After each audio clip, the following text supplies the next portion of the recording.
Today is May 13th, 2014. I'm Teresa Larson, and I'm talking with Mark Speck. Mark, thank you for joining me. Thank you. Welcome. Do I have your permission to record your voice and picture today in this interview? Yes, you do. My very first question is, tell me where you were born and when.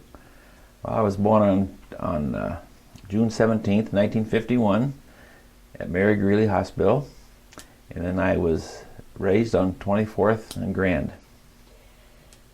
Just for truth in advertising here, normally I talk to people who are in their 80s and 90s, and we're the same age, but Schoolmates. The reason that you and I are talking is because your family has a very deep history in North Ames, what we now know as North Ames.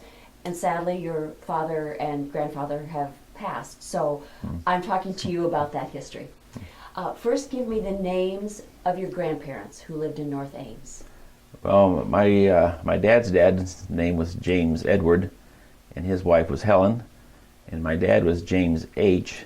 For H was Herlock Speck, and my mother Edna Speck.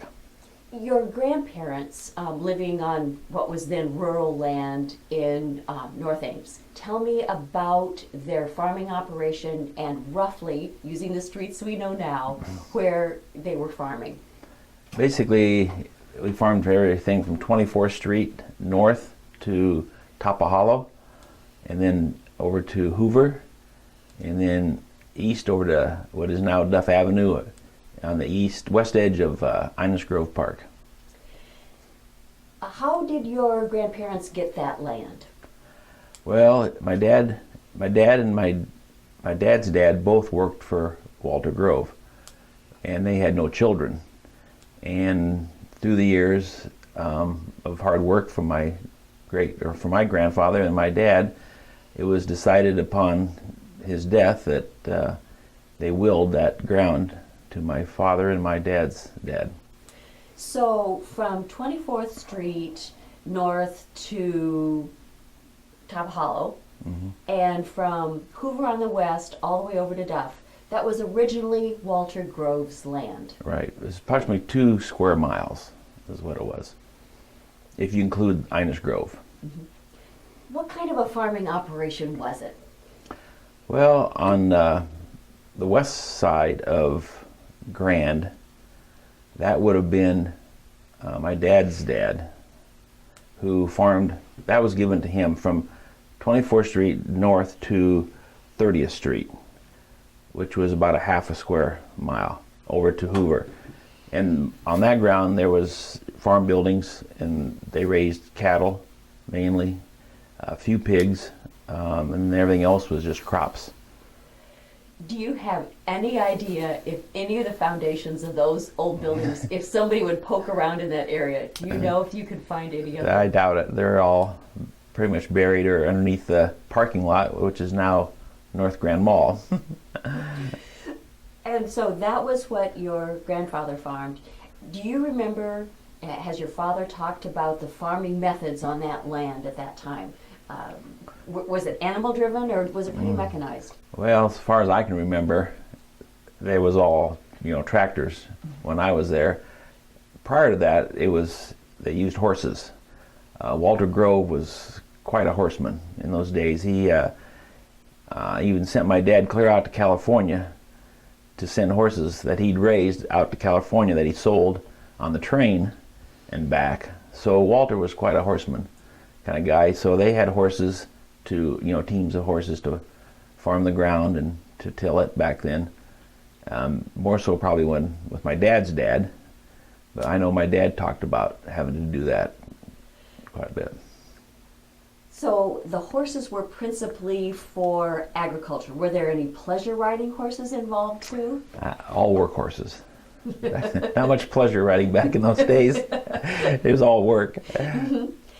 Since you mentioned Walter Grove and of course his interest in horses, he actually was a business person in town. So really, your family functioned as the people who did the agriculture for him. Right. He was the owner, and you did the agriculture Right. For him. What kind of a relationship did your grandfather and your dad have with Mr. Grove? He obviously had no children. Well, I wasn't old enough to really remember too much of that. So, But did your father speak of it? oh yeah, I know. Dad was a hard-working guy, and so was his dad. And I think that's one of the reasons that Walter, willed that land to the Specks at that time. And I know they were pretty close. They were just like children for them because they had no children of their own. So I think they had a pretty close relationship all that time. So, and I think the reason they gave, because of my dad's age, he just willed, part of it to him, and then the other 3/4 was, willed to my dad back then. So I'm sure he had a good reason to do that. I'm going to just take a little bit of a break, and you can refer to your notes. Can you give me the dates of your grandparents' lives here in Ames, their births and deaths, their lifespan? Well, I believe my dad's dad, he was born in 1882, and he died in 58. And then his wife Helen was born in 1885, and she died in 1951. And they had 7 children total, 5 girls and 2 sons. And then my dad, he was born in 1917 and passed away in 2007. And my mother was born in 1917 and died in 1997. And they were married in 1941.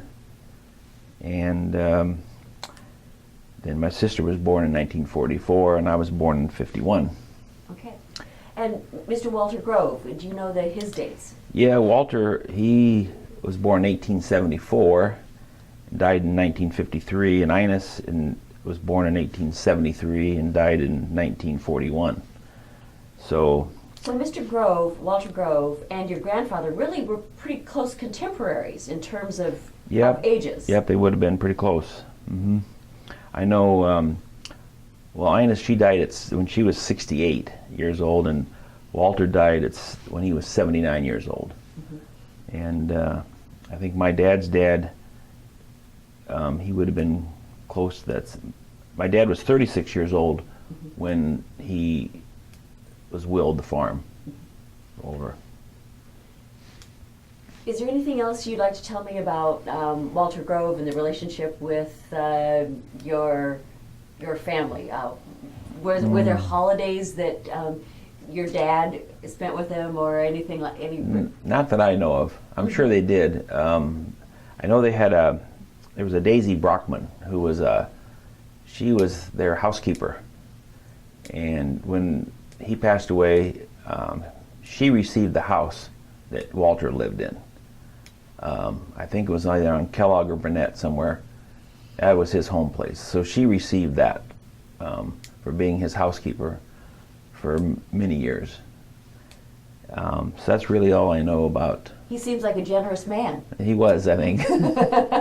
Anyway, to us he was. That's very, very, very true.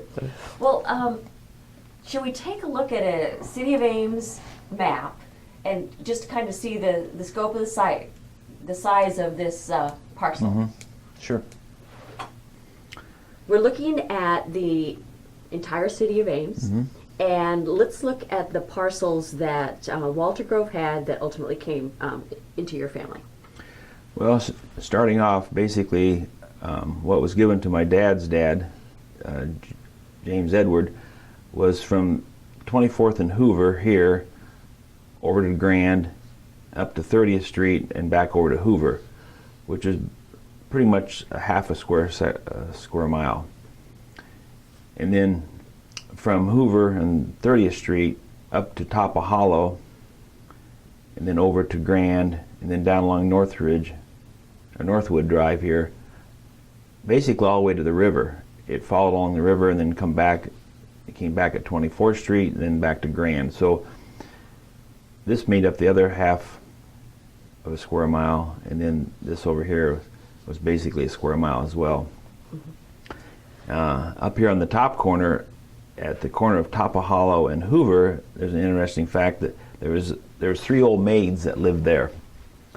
They were Nellie Gretton, and then Nellie Rainbow and Fern Rainbow, and the 2 Rainbow ladies were school teachers at Gilbert, and they were all, neither one of them had ever been married, and Walter Grove gave them, there was a little house there.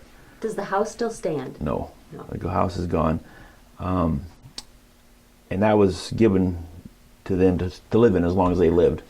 So they continued to live there. I remember going there quite often when we were farming, because they had the best cookies in the world, I think. Everything was good back then when cookies were fresh out of the oven when we were farming up there. But and I think they're buried in the Gilbert Cemetery, the 2 Rainbows, and I'm not sure about Nellie Gretton. So if you're let's pretend like we're in a truck and we're going to drive on that. What other memories do you have of that land? Well, most of my memories come down around here on 24th and Grand. Okay, we'll talk about that. Where I was raised was on what now is First National Bank, is where my home house was. So I grew up there for pretty much the entire, till I was junior in high school, basically.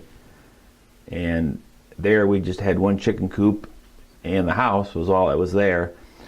And then up where what is now Northwood School is where my mom and dad lived for most of their time, and that's where my sister was born. And that was the old homestead. So really, on this parcel of land, there was 3 houses up on what is now Northwood School, and then what used to be where Beevy's and what is now Kohl's at the North Grand Mall. In that corner there of 24th and Grand on the west side was where my grandpa Speck lived, Edward. And that was a big homestead there. We had a lot of buildings there. It was a big house, which that house got moved down on, it's south of, I think it's down here on about somewhere between 20th and 24th Street on Grand on the east side. So the house still exists. Your grandfather's house is still was there. Moved from where it was to on Grand. Yep, it's still there. And there was many farm buildings there on that corner. There's at least 3 barns, a cattle shed, at least 2 corn cribs. That was quite a large homestead for back then. And that's where my grandpa, lived. And I don't know if Walter ever lived there or not. I really don't know that. You had told me earlier that there's kind of an interesting thing that might be buried behind some houses if you were to take that Duff Avenue spur and kind of look into the ravine. Yeah, that would be over here on. That'd be over here behind. There's a ravine up here behind Northwood Drive, and what is called now. I guess it's Duff. It's the Duff extension. What's that there called? Thompson Drive. There's a ravine in behind there that was to the east of the old homestead, was by Northwood School. There's an old steam engine buried back in there somewhere. It'd be kind of right behind Bob Goodwin's house, actually. But I remember that being there when we used to play back in there, and that was a lot of timber in there. We'd ride horses and stuff back in there. So, do you have any idea how a steam engine got into that ravine? I assume it just belonged to Walter Grove, and it just quit working, so they just shoved it in the ravine. Is the only I can think of. So, in your lifetime, Mark, this started out as an entirely agricultural area. Totally agricultural. Totally. Can you kind of take me through how it got developed? Who sold to whom when? Well, I'm not sure what piece got sold. I think the east side of Grand, that area got sold off first. I think up by what is now used to be Joy and Johnson Auction House and Mary Kay's Flowers, in that area there, that was first sold off to Bud Overland. And I think that was some of the first ground that was developed. Relatively time period, can you give me 60s maybe? I would say this, yeah, early 60s. Really early 60s would be what I guess. And then, and then working south from there, that area, along the, like Clark and 25th Street and Kellogg up in there and Luther Drive and Northwood, most of that ground down to 24th Street, that was sold to the Coy and Bliss builders. Most of that was all sold to them in that area. So there was one other one called Blair. I think it was a Blair Builders too, if I'm not, if I remember right. But that all on the east side of Grand was developed pretty much by those builders. And then on the west side, from 24th Street to 30th Street, that pretty much was all sold to Hunsaker and Furman, Herb Hunsaker and Don Furman. It was all sold on contract all the way up to 30th, and then that's all that was sold for quite a while until Walmart and them started coming in, and Penny's and more of the mall, then all the way up towards what is it, Wheeler? I think Wheeler Street comes through there. When was the last time that you remember, obviously you're not in farming, you have your own business. When was the last time you remember your father farming this area? Well, it'd be probably right around 60, 62 was probably about the last time on the west side of 24th Street. I kind of remember that because that was a year we went to Denmark for 3 weeks. After Dad got the corn cultivated, we took off in 1962 for Denmark, because that's where my mother's was from, and all her relatives were from Denmark. So it wasn't much longer after that then all became sold, and then started being developed into houses all the way over to Hoover.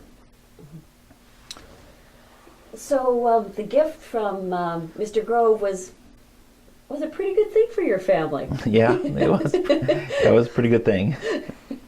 Are there any other memories? Mm-hmm. Are there any other memories you'd like to tell me about that? That's a pretty big parcel there in North Ames. So what happened there? Anecdotes about people living there? I don't remember a whole lot other than, Were you still young when the gypsies would come up to that area? Yeah, my sister remembers telling me about the gypsies, about where Penny's is now. The gypsies would come to town in the summer, and they'd set up like a little circus there, right on the east, it'd be the west side of Grand, on the corner of what is now, I think that would be 30th. Yeah, the corner of 30th and 20 Grand there. There was kind of a big pasture area there that they would set up this gypsy circus thing every summer. I don't ever remember that, but that was something my sister remembered. So. And anything else about farm life in that area that you remember? No, not too much, other than I started driving tractors at a pretty young age back then, and I used to drive 24th Street quite a bit with the tractor, and everything from 24th Street south was all developed at that time. So I'd be coming from, we also farmed the Moore Farm back then. So I'd drive the tractor from the Moore Farm across 24th Street and then up and take, I'd come up Jensen Avenue and then get up to what is now the Northwood School, which was the home. We had a barn and we had horses there and stuff.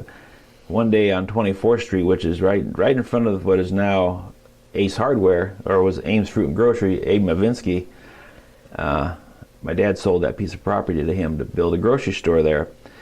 One day I was driving the tractor and a guy stopped me on 24th there, right by Ames Fruit and Grocery. You mean as a policeman stopped you? No, just a ordinary guy. Just an ordinary residential, just a resident there, and he stopped me told me I couldn't drive that tractor, that I had to get off that tractor right now. And it wasn't long. My dad was coming from behind me in the pickup truck, and he couldn't figure out where I was at, why I hadn't gotten there. And so he came back around, and then he found me there, stopped with the policeman there, because the guy had called the police, or the police came by, and this guy told the policeman that this guy was too young to drive, being me, and that I had no business driving this tractor. But the law is that as long as you're driving from farm to farm, it's legal to drive a tractor at any age. I did not know that. Yeah. So I was driving. He said, well, there is no farm. I said, yes, there is. Right up there. There's a farm building to the north there by the Northwood School.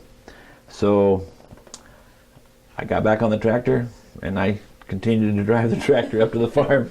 Well, you don't think about a farm versus city conflict in No. Ames, but No, you were yeah. young enough to experience that. Yeah. I could reach the pedals. That's all that mattered. It had a hand clutch back then, so you Do you just... have any idea how old you were? Oh, I was probably maybe 11 or 12. You would have looked pretty young. I wasn't doing very it. old. Other memories about that area as Ames grew up? Well, you know that up where the Northwood School is, the home place, we kept horses there for quite a while. Mainly just for me to ride and pleasure horse. My sister, she rode, and Dad, he always rode horses up there. In fact, we had some pictures of him at that farmstead there. And so that's probably my biggest memories, going up there. And then my dad had a hired hand that lived in that house back then. His name was Fritz Voltland, and his family lived there for quite some time. And then he was the hired hand for my dad, and so they kind of took care of the animals that we had there. And then we stored stuff. We put hay up in the hay mow there in the barn, so we had hay for. So we did have some cattle there for a while on that farm up there as well. Because we would take the hay and store it, and then take it down to on 24th and Grand, where my dad's place was, and feed it. We had quite a bit of cattle there as well.